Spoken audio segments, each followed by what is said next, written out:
Hello, my name is Colin Yeo and I'm a barrister specialising in immigration and asylum law. I also edit a website called Free Movement, and in 2020 I published a book called Welcome to Britain, Fixing Our Broken Immigration System, which is all about different aspects of the UK immigration system, as the title suggests. One of the chapters covers immigration detention, and Refugee Tales have asked me to record an extract from it. So, here we go. I'm going to talk about attempts to reform the immigration detention system. The year 2015 marked a turning point in the number of people being detained. The numbers were going up and up at the time, and since then have been falling.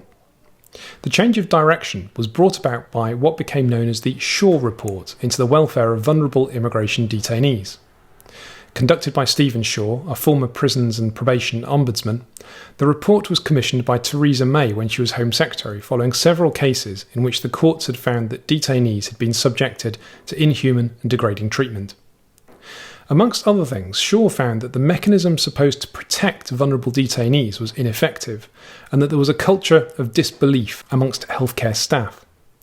He recommended that there should be a ban on detaining pregnant women, an upper age limit for the detention of the elderly, and a presumption against the detention for vulnerable detainees, including transsexuals, victims of rape and other sexual gender-based violence, those suffering from post-traumatic stress disorder, and those with serious mental illness or learning disabilities.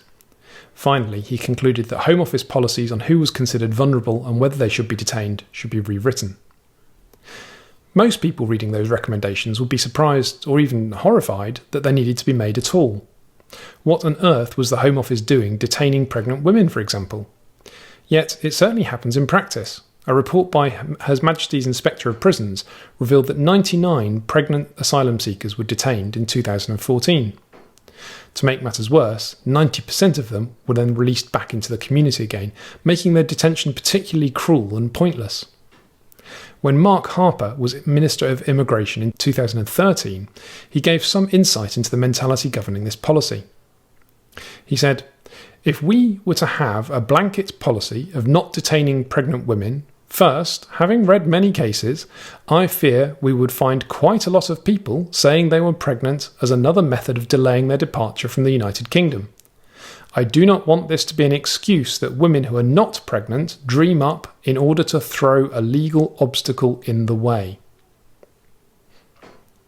That the Minister in charge of immigration can say out loud in Parliament that women might pretend to be pregnant in order to avoid detention tells us a great deal about the culture of disbelief that prevails at the highest levels of the Home Office.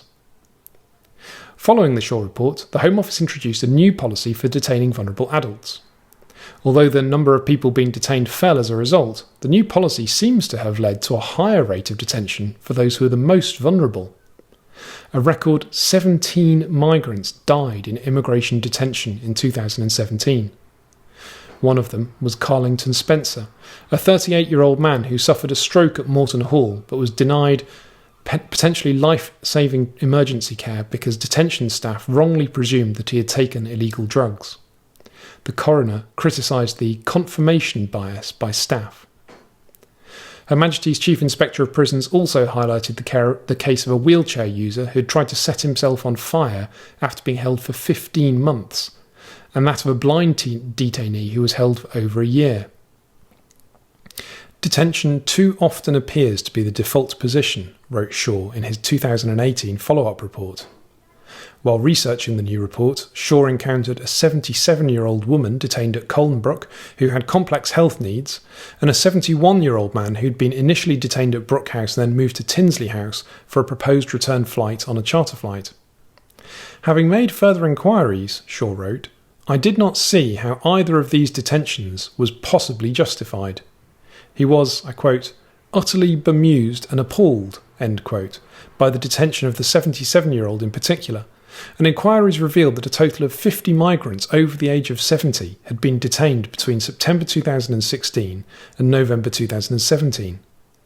A parliamentary committee found in 2019 that the policy, I quote, has not only failed to mitigate the harmful impact of detention on vulnerable people, but has failed to deliver a reduction in the number of vulnerable people in detention, close quote. To make this system work, The officials at the Home Office who are responsible for decisions to detain or release are kept separate from those whose lives they govern. They are, as academic Mary Bosworth writes, sequestered from the potentially destabilising effects of facing up to those they wish to remove. One official who had, unusually, visited a detention centre told Shaw, somewhat ruefully, that her job, quote, would have been easier before the visit, as it had been possible to consider detainees just as case files rather than people, close quote. The separation of officials from detainees is not only bureaucratically effective, as Bosworth puts it, militating in favour of detention, but it also creates uncertainty and despair amongst the detainees and to a lesser extent amongst detention centre staff. The distant decision makers are made to seem remote, unknown and ineffable, with an almost godlike power over the lives of detainees. One of Shaw's recommendations, arguably his most important, was that caseworkers making detention decisions should actually meet those they decide to detain. The recommendation was rejected by the Home Office.